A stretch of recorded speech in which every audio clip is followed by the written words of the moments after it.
Hi there. Welcome to NavTalk, brought to you by the Navwealth Financial Group, helping you reach your destination in life on purpose. I'm your host, Simon Prowse, and each episode will bring you educational, inspirational and informative interviews on a broad range of topics. Hello again, and welcome to another edition of NavTalk. Today I have the great fortune of meeting with one of our senior planners here at Navwealth, Alastair Mettam. Hi, Al. Hi, Simon. How are you? I'm great. And today, Al, we've got a wonderful topic that everyone thinks is the driest on the planet, superannuation. And you're versed in this space, yeah? Yes, the wonderful world of superannuation. Now, we've been asked today to take a bit of a dive into a generation we're calling the Millennials, when I can say it, Millennials, or Generation Y. And for those of you out there who don't know what this generation is, these were people born between 1981 and 1996. That's making them between 28 and 43 years old. Now, Al, being a planner, what do you expect to see in this generation of people? Yeah, generally, especially in Sydney, you're probably going to see, the younger generation probably, recently purchased their first house or a few years into their property journey, probably have a large mortgage, a couple of kids or trying for kids, and cash flow and income's, generally reasonably tight. Yeah, so they're not being able to rub a lot together, if you like, and they're probably trying to make sure they make ends meet to get food on the table. Yeah, they're probably looking at their parents being baby boomers and sort of, watching them go on overseas holidays and, enjoying retirement while they're sort of, grinding away, trying to get ahead. Yeah, that's a fair call. And we're talking this topic called super. So for this generation, I mean, super, who gives a damn? Who cares? Yeah, well, I think it's a good question, Simon. I think a lot of people in this generation would think, oh, super, yeah, who cares? It's just that thing that my employer puts some money into. But to be honest, by the time this generation retires, sort of 60, 65, maybe getting towards 70 by the time we get there, it's going to be a reasonable size asset for these people. Give me some numbers around it to put some. Yeah, well, I guess for this generation, they're going to have had super guarantee, compulsory employer contributions through their, since they started in the workforce and likely throughout their entire working life. So it's probably not unrealistic that by the time this generation do retire, that they're going to have a superannuation balance of somewhere around $1.5 million, which, that's a significant size asset. Probably for a lot of people in Australia, it's probably after their home going to be their second biggest asset. So I think taking an interest in it and how it works and getting versed with what it can do for you is actually pretty important. And by the way, it's compulsory, so you really don't have a choice. You're just going to get this big lump of money that you're building. Absolutely. So, yeah, we're fortunate in Australia that we've got a retirement or a pension scheme, as it's known in other countries, that, when you're working, that your employer is, doing compulsory contributions into an eligible superannuation fund to build up superannuation for your retirement. Well, let's talk about that. And as an employer, I mean, years ago it was 7%, then 8%, then 9%. It's starting to get up there. What are we talking in terms of rates? Yeah, so as at 1 July 2024, the current super guarantee rate is 11.5%. and will increase to 12% on the 1st of July 2025. And this has been a bit of a sliding scale. Most people in this generation probably started in the workforce and had 9% super guarantee rate, and it's been sort of trickling up over the last few years and is legislated to get to 12%. So that's pretty significant if you're on a decent salary, 12% going in every year, and you add in the compound effects of that over a 30, 40, 50 year working career, that is going to amount to a significant amount of money. Yeah, so someone $100,000, that's $12,000 going into a savings scheme. Yep, correct. They can't touch. It's going up every year on interest and investment returns. So it's going to be pretty significant. Absolutely. Yeah. Wow. And probably I said who cares pretty flippantly, but I recall being that young once, believe it or not, and it was one of those things where you just went, "Oh, it's super." You don't even keep it on the horizon. Is that fair? Yeah, I think so. I think still, it's people sort of view super as an older sort of generational retirement type interest, but I think for the younger generation, given all of the things we've just spoken about, it's going to be a significant asset whether you like it or not. And I think taking interest, understanding its merits and how it works and the benefits of it, it's going to be a significant part of people's overall wealth when they do want to retire. So it's pretty important to take an interest, is what you're saying. Yeah, definitely. So let's get into that. And let's talk about the types of super and what it means, the choices. Yeah. So typically in Australia, there's different types of superannuation funds. Retail superannuation funds are offered by the larger sort of retail providers in the market, which many people would know. Industry super funds.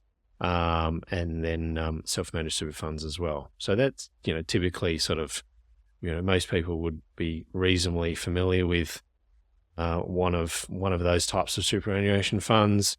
Often what happens when you're sort of new into the workforce, your employer might have a default super fund and they just nominate you and, your first job, and you're often away and you get your first super guarantee deposited into the fund, and over the years, it sort of accumulates and builds from there.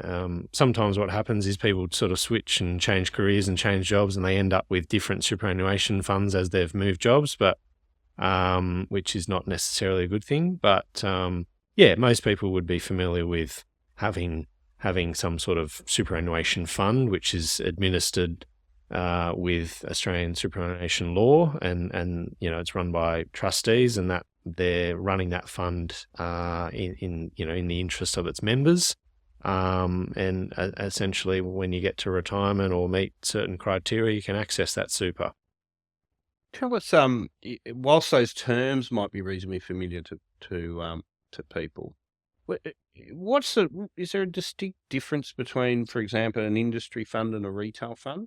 How would you describe the difference? What do they mean? I think over the years, given the superannuation industry, it's quite competitive and everyone's sort of, vying for market share. So the sort of the difference between industry funds and retail has probably come aligned a lot over the years, but generally a retail fund is probably going to offer you a little bit more choice and customization in terms of underlying investment options and things you can do inside the fund versus a more simpler superannuation fund like an industry fund, where it might be a little bit more sort of set and forget and you're just in a sort of a single diversified type fund, right through to a self-managed super fund where you do set up your own fund, and it's a little bit more complicated, and I guess it's something that probably people would only consider if there's a certain strategy that they want to do, which they can't do through, say, an industry or retail type structure. Yeah, so like a self-managed super fund, I see is one where you're looking for a real specific asset. Yeah. You've got all sorts of strings in terms of operating it, and legislation you've got to adhere to, and it's a bit of a, it's walking a bit of a tightrope. Yeah, they're pretty complex, and the cost versus benefit analysis these days, you really do need to consider why you would want to do one, and it's for particular strategies like maybe property or unlisted assets or things like that you would consider going down that avenue. But yeah, they're quite complicated to sort of set up. They do need to have a set of accounts done by an accountant, and they need to be audited. So there are quite a lot of sort of ongoing costs. And so, the cost versus benefit analysis doesn't really stack up for lower balances. Yeah. So the red tape is what the industry and the retail funds deal with, and in a self-managed super, you've got to deal with it. Yeah. So we don't bother unless we're really versed and we've got a specific investment. Yeah. And I think, they were sort of the flavour of the month sort of 15 years ago. I want to invest in Australian shares. Oh, well, you need a self-managed super fund. That's not really the case anymore. You can still do that type of strategy without having to go down the avenue of setting up a self-managed super fund. Okay. So what you're saying is the retail type funds and somewhat the industry have become flexible in those assets approaches. Correct. So they've virtually sort of stepped up and said, well, self-managed super, we can do nearly everything you can. Yeah. Plus we take all the burden of policing and regulation off you. Yeah. Well, yes, we charge a small fee, but you don't have to worry about it. Yeah, essentially, yeah. The member just belongs to the fund. There's obviously, administration and membership fees. But yeah, essentially you don't need to go down the complexities of setting up a self-managed super fund if you just want to invest in things like shares or exchange-traded funds or, those sorts of things. You can do them with industry funds or retail funds because they've become a lot more flexible over the years. Okay. Now, let's get into that and investments and investment strategies, if you like. So within an industry and a retail fund and self-managed, we've got an investment strategy. Yeah. How does that work? Yeah, so essentially, given there's a pool of money there and that pool of money is going to be getting ongoing contributions, we need to consider a strategy that aligns to the individual in terms of their risk profile and is that money aligned with how they would be comfortable having a pool of money invested. And I guess thinking about this generation, realistically, you're not going to be accessing this pool of money until many years down the track. So having a strategy that sort of aligns with a longer term horizon makes sense. Being reasonably sort of growth orientated and aggressive would make sense, given you can't access the money. So yeah, taking a sort of a conservative approach probably doesn't really make sense, given it's a long term horizon. Yeah, so more of an aggressive investment growth approach to our assets, and again within industry and retail, we can pick a more structured sort of investment strategy that matches that criteria. Yeah, absolutely. You can sort of customize the investment strategy to suit the individual or the members needs and interests, and that can be done. Most of the superannuation funds, you can sort of do that quite easily now with picking different options. Or you could pick a default option that they've sort of already customized to a particular risk or growth profile. And will most of these super funds have a sort of a sounding board or a advice panel or somewhere where you can go and sort of build this? How does this work? Yeah, so potentially you could be referred to get some advice or general advice on this. The other option, obviously, sort of go and seek advice, either, paid financial advice, or if you're not at that position, there's certainly lots of, books and podcasts, lots of sort of reading material where you can go and, get verse and get information on this to sort of get up to speed without necessarily going down the full avenue of paying for full financial advice if your situation doesn't warrant it yet. But I think certainly, getting an understanding, getting information can't hurt. And would a typical investment advisor, if I was looking at my super and I wanted a little bit of a help just on the super, could you do that as a one-off type strategy and get an understanding and then build a bit of a profile? Yeah, generally, yeah, you could sort of scope the advice to be quite limited in that particular area. Yeah, and that'd come out of super. Would the super pay for that? Yeah, generally, if the advice is related to the superannuation, then you could potentially pay for that advice using some of your superannuation, given the advice is related to that. Yeah, so for our millennials that don't have a lot to scratch together and their super's building, and they can't touch it, they can actually get the advice, manage it through the super, pay for it in the super, and then obviously get ongoing advice if they need to. But it might be one just to get a big sort of strategy and deal with it. Bit of sort of set up and get on your way, and then as people's situation changes and gets more complex, then certainly come back for more advice or ongoing advice if it's warranted. Yeah, well, that is as assets mature and your wealth grows, right? Absolutely. Okay, so we've touched on the investments and investment strategies and the flexibility that we're seeing in these industry and retail funds these days. talk to us a little bit about the types of contributions and how we get the money into super in the first place. Yeah. You said SGC? Yep. Let's see what So that the means. most common one that most people would know is super guarantee or, employer contributions, which is a form of concessional contribution. And the current limit is now $30,000 per financial year per person.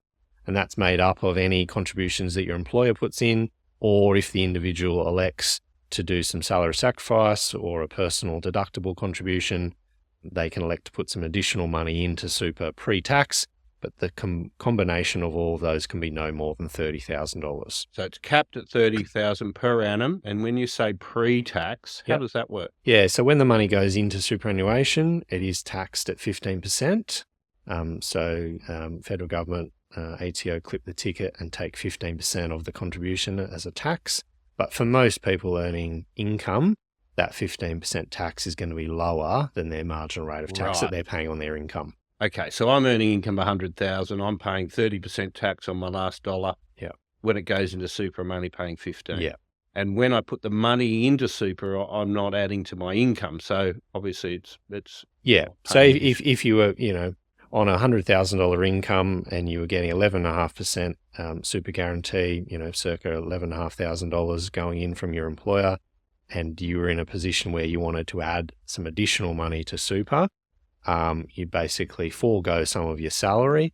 That part of salary that you forego goes into super. It gets taxed at 15% as opposed to your marginal rate of tax if you were to carry that income through and take it as ordinary salary and wages. Yeah, right. So it's quite a big saving there. Yeah.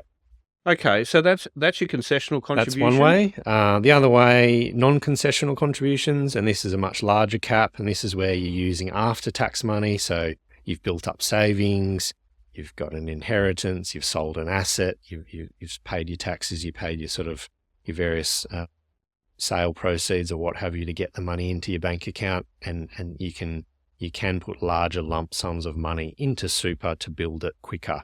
I suppose that's probably generally a strategy for older people, because given you can't access your super, this generation probably have other needs that they could utilize the money for, i.e. paying mortgage or buying first houses or what have you.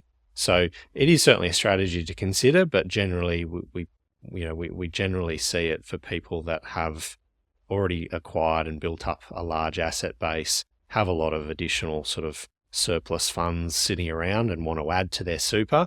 That's certainly the strategy that they utilise, being a non-concessional contribution. So very few millennials will be asking for probably non-concessionals. And it is one that you can do obviously later on, and you've got some schemes around how you can bring forward contributions and so forth. Yeah. So it's a percentage of the concessional contribution. So the current cap is $120,000 per financial year, or $360 over a rolling 3-year period. Wow! So you can get a lot of money really quickly. If you are in that position to have that money. Yeah. But our millennials, as we discussed, they've had super from the day they started work. The older generation probably haven't. Yeah. So this non-con was allowing them to build their balances quickly. Yeah. And we'll see what happens with the millennials, because they've got a long while to go before they're going to have lots of excess cash floating around. Yeah. There's an interesting couple of other ones in the super contributions area I'd just like to touch on. There's this catch-up scheme that the ATO have allowed, or the government, which is really good. And I'd also just like to touch on the first homeowners as well. So just let's touch on those. A catch-up? Yeah, so catch-up concessional basically is a piece of legislation which allows you to go back and catch up unused concessional cap amounts for 5 years. And if you haven't utilised it in the 5 years, that they drop off. But essentially, the current cap's 30. The last couple of financial years, it was 27.5, and before that, it was 25,000. So if over the last period you haven't actually maximised those concessional caps, there is a piece of legislation that allows you to go back and catch up all those unused amounts. Once again, people need to be in a position where that makes sense for them to do that, because once you do put that money into super, you are locking it away, but can be quite attractive taxation benefits by doing that. And it obviously does build your super quite quickly. I'd suggest, Al, that if you've got a person or a person out there who's thinking of this catch up, they probably need to get a little bit of advice, because if I've got 12,000 going to super in my SGC in a current year, and I want to put a catch up contribution of 10, well, that's going to go on my current year before it goes a catch up. Is that right? Yeah, definitely. And there is a little bit of legislation around it. It's not available to all people. You do have to have a super balance of less than 500,000 at the previous June 30. So there is a bit of criteria around it. And yeah, I think seeking advice in relation to one specific situation is warranted when considering this as a strategy. Okay, that's pretty sound. Now, FHSSS, my golly gosh, the triple S with the F8. First Home Super Saver Scheme. Bit of a tongue twister. Owner Super Saver Scheme. It's the longest bit of acronym you can think of, but tell us a bit about that. Yeah, so I guess the scheme's really designed for people who are saving for their first home, and to do so by taking advantage of the concessional taxation arrangements that apply to the superannuation system. So basically, it's applying a voluntary super contribution, and this scheme started on 1 July 2017. It was sort of first introduced, and basically, then it's applying to a voluntary super contribution. It's limited to withdrawing up to $15,000 made per financial year, or a maximum of $50,000 in total, plus a sort of small notional earnings amount.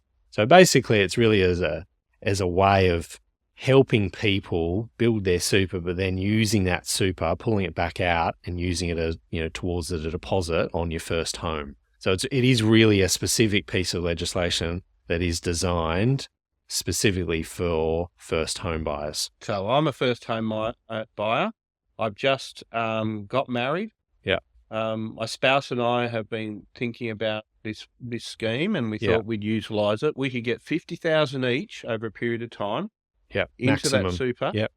Or we could out. pull out 50 from that super. But have we got to contribute extra, or is it just part of our ordinary contributions? Do you know a lot about that? Yeah, it is a voluntary super contribution that you put into super. So it's not your SGC? No.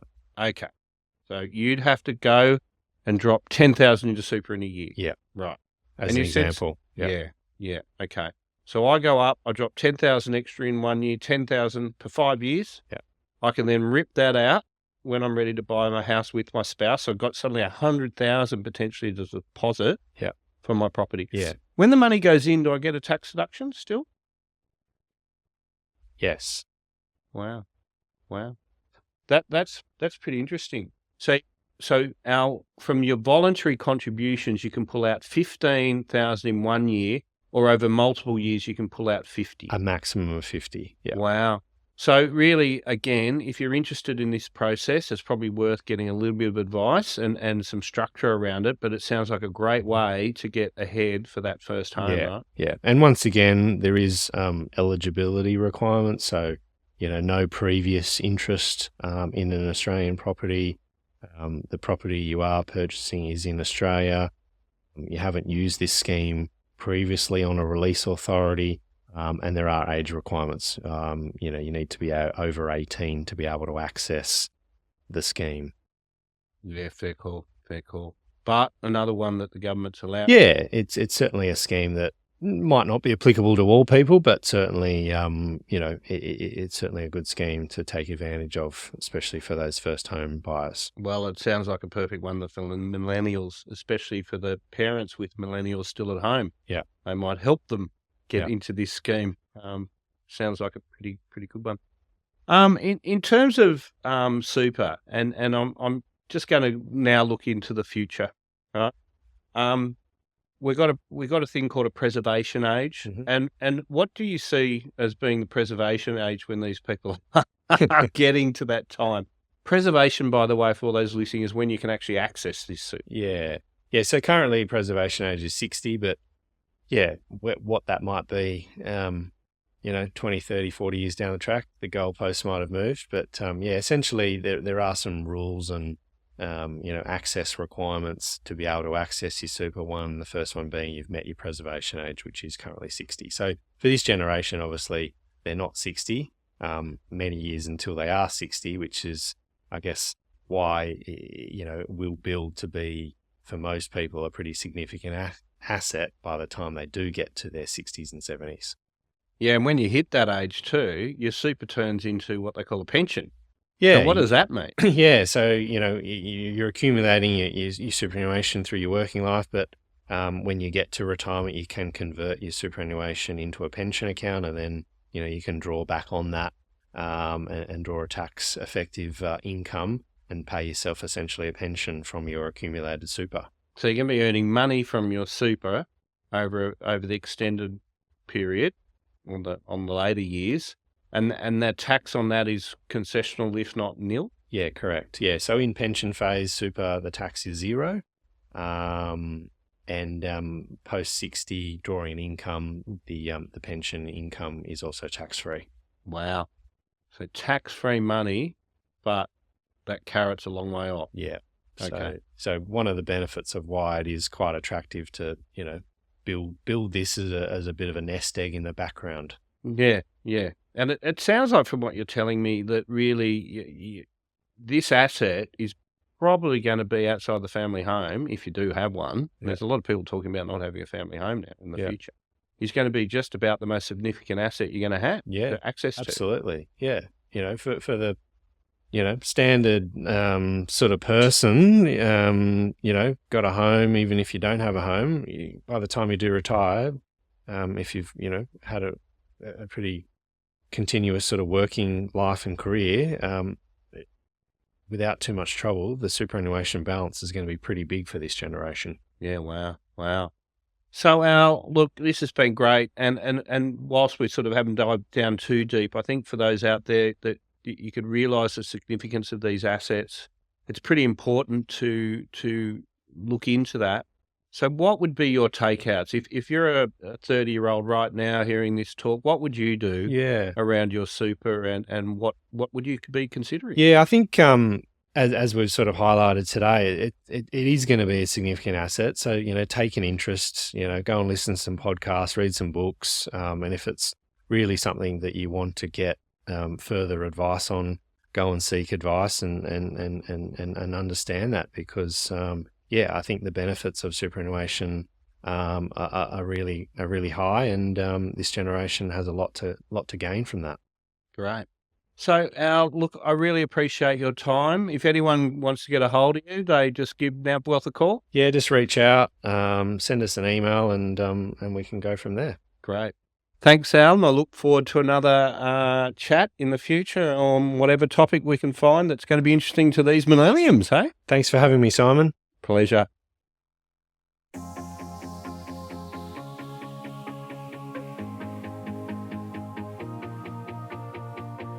Thank you for listening to NavTalk. If you'd like to catch up on other episodes from this series or previous, head to our Navwealth website.